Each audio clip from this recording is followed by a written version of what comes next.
Mic check, mic check. Shout out to the early No Cap crew. Thank you for being here. It's Friday, TGIF. To support this channel, if you're watching the replay, you could always send a super thanks. That's right, a super thanks. That's the heart shape with the $sign in it. Right below the video. Let's go. Spacey got the sauce on.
Spacey got the sauce on.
With you.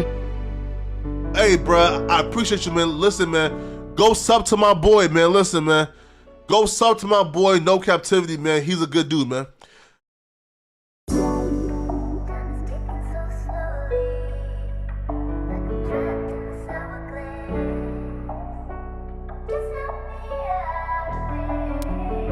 New information. Breaking news. Carmelo Anthony. Hold on to your seats. It's gonna be a long ride.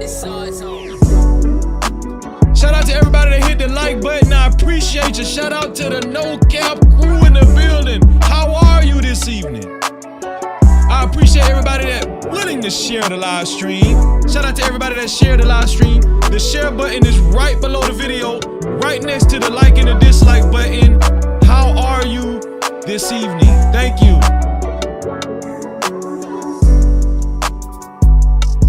Stay tuned. Tomorrow night, Friday night, open panel, structured panel. Structured panel. Spacey got the sauce on. Surprise guest, Tawana G from the Lapeef Network. And many more. Stay tuned. No Cap-tivity with Freezy. Let's go.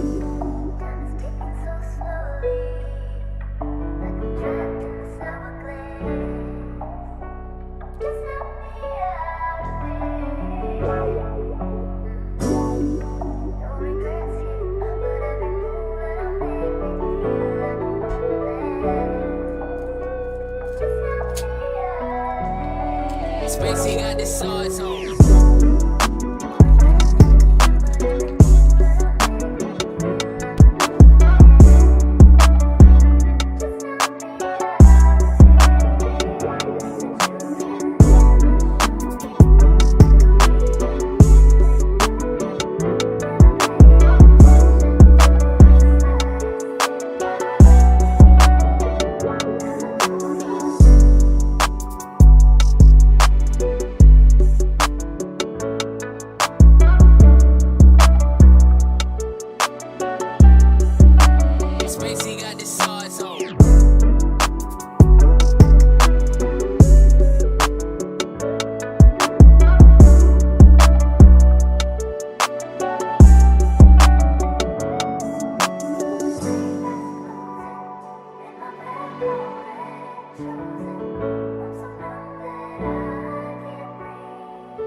Cap-tivity with your boy Freezy.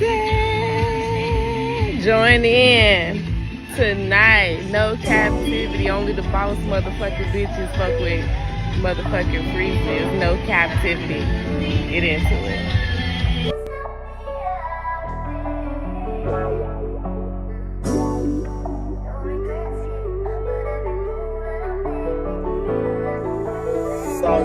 Shit, what you want me to prove?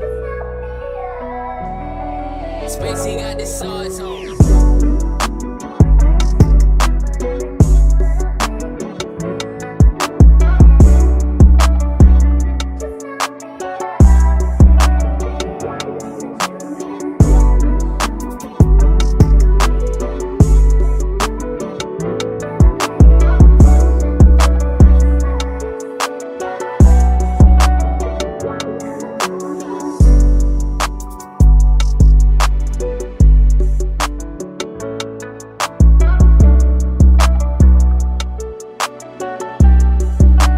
Spacey got the sauce on.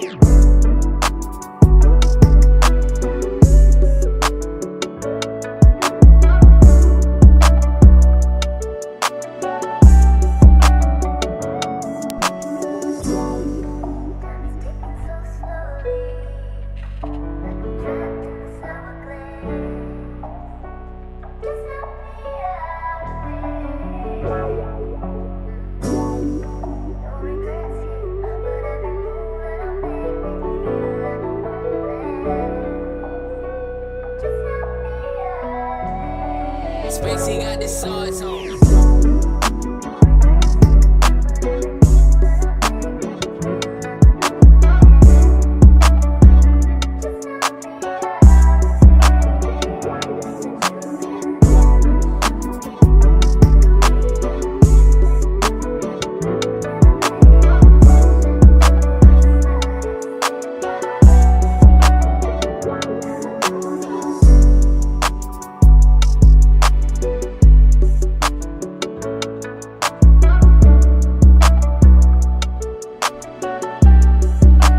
Spacey got the sauce on.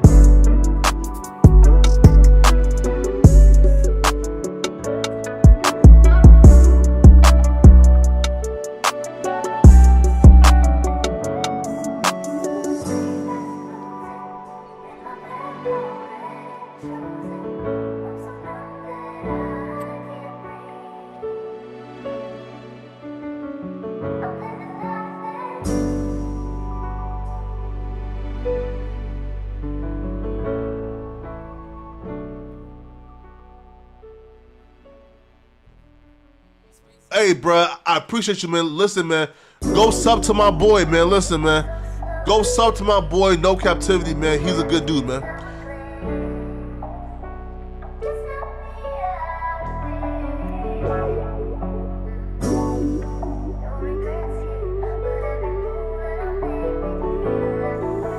Sauce boy shit, what you want me to prove?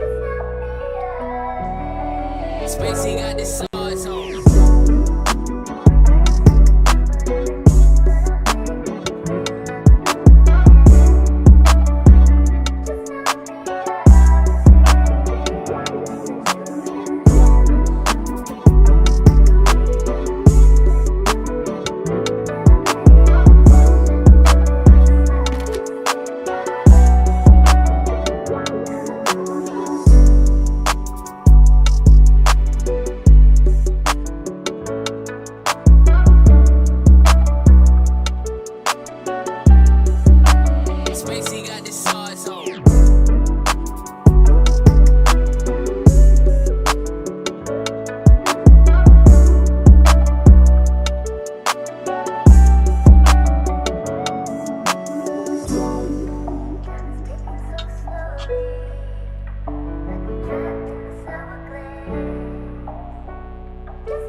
Times in our life, You got time to sing on it. You sing. we all have pain.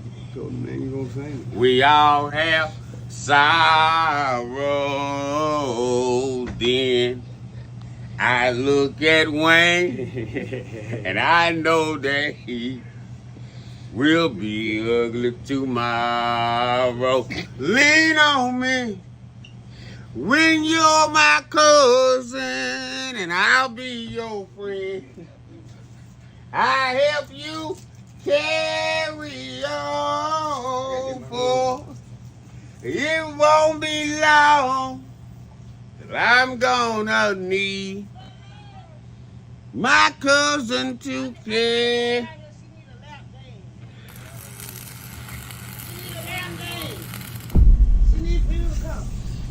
No Cap-tivity. Freezy.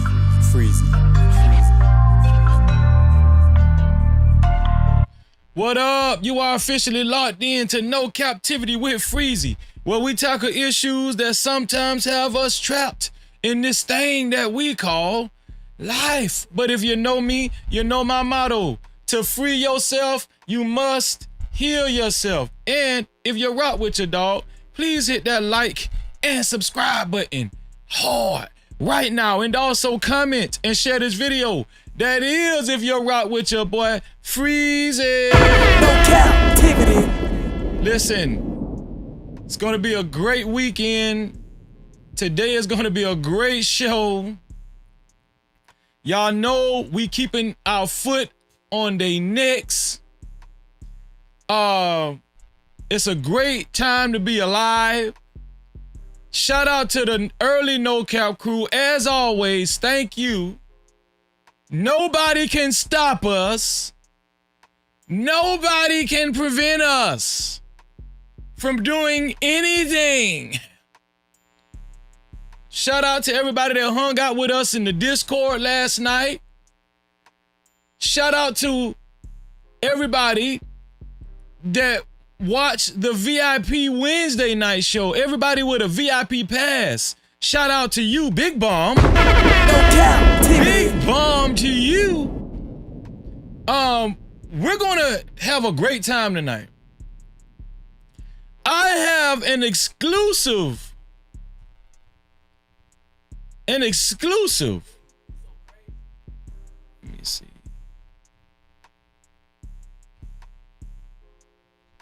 Yeah, okay, here it is.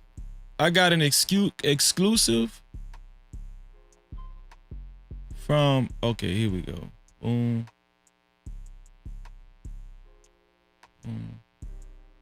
Take that out. Okay, here we go. That's good. That's more like it.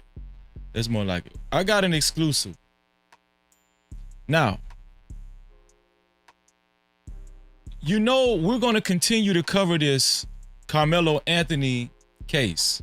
I don't care what nobody says. We're going to continue to follow this Carmelo Anthony case because there are a lot of naysayers, a lot of people who have been demonizing this kid, to say the least, calling him a murderer, saying that he bought a weapon to school, right?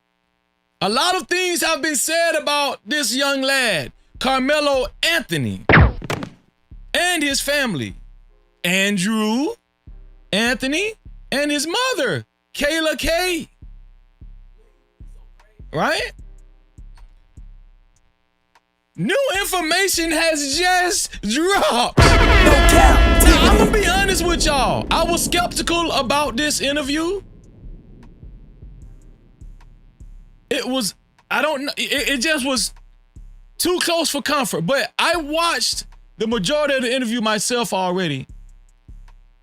And I'm gonna tell you right now, this guy, Mark Anthony, who is a friend of Carmelo Anthony's dad, Andrew Anthony, checks out in my book. Now, everything is still alleged. I'm just be honest with you. But I want you guys to sit through this entire interview with me because it's very interesting. Okay? This is Mark Anthony, Andrew Anthony's friend, Carmelo Anthony's dad's friend. This is him right here. Mark Anthony, out of Dallas, Texas. Dallas, Texas. Now, if anybody knows anything about the Anthony family, Carmelo and his dad, Andrew Anthony, and his stepmom. This is another thing you guys didn't know. This is not that woman that was at the press conference, Kayla K. It's not his biological mom. This is Carmelo Anthony's stepmom. How did I know this? Because this man right here told it all.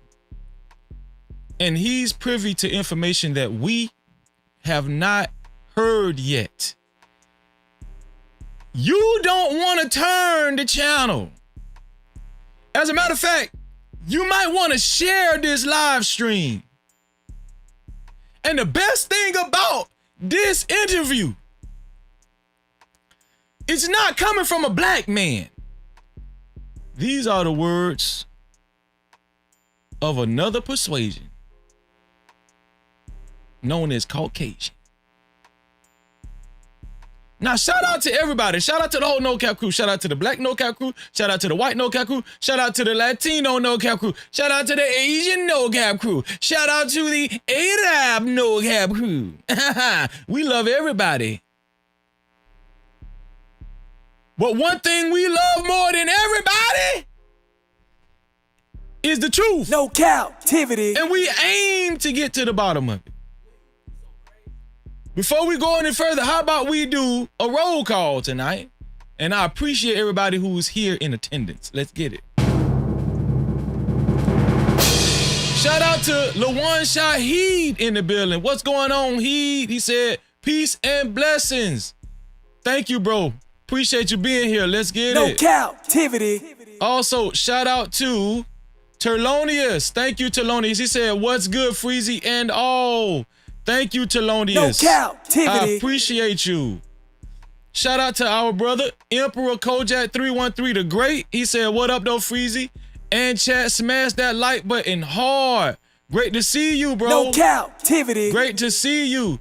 Also, shout out to Jerome. Thank you, Jerome. I appreciate you. He said, Freezy, my kneesy. What it do, No Cap crew? Great to see you, bro. No captivity. I say Jerome's in the house. There you go. Shout out to TMKC. She said, Freezy and chat, how are you? No captivity. How are you, sis? Great to see you. That's her. Shalom, sis. She said, blessings, everyone. Yes. No captivity. We need them all. We need them all. Shout out to Peaches de Leon. She said, like button smashed. Fan. Shout out to Peaches de Leon. No captivity. Thank you for being a fan of the show, sis. I appreciate you. Max Payton, how are you? He's waving hi right back at you. No captivity. Shout out to Wind Chime. She said, Freezy freeze. What's going on, sis? No captivity. Great to see you. My nephew Trey. What's up, Trey? He said, what it is? Shout out No Captivity crew. No captivity. And you know what it do. Shout out to Don. How are you, Don? Great to see you. No captivity. Hashtag run, that is. He said, Freezy, good evening. You know what it is. No captivity. Raj Will, how are you? Raj said, Freezy, what's up? No captivity. What's going on, Raj Will? Also, who else in the building? Yeah, Teddy, my sister, El Cheapo, in real life. No captivity. What's going on, El Cheapo? Great to see you. My beloved sister, Jess J in the building. She said, good day, people. Freezy, you already know what it is. And you know this. No captivity. Let's get it. Who else in the building? Shout out to Gail at night. How are you, Gail? Great to see you, Gail. She said fire. She already know what it's about to be. Shout out to Gail, no man. No captivity. Shout out to Gail. Taylor Bell. What it do? Taylor Bell said, good evening. Shout out to you, Taylor Bell. I appreciate you, bro. Thank you in the building. No captivity. Who else is in the building? Everybody coming in. My sister, Mia. She said, hey, No Cap crew. What's going on, Mia? We love you. No captivity. Shout out to Mia. Let's get it. Shout out to Liberated Soul Rebel. He said, look out, bruh, and chat. Hope everybody good. No captivity. Most definitely. LA.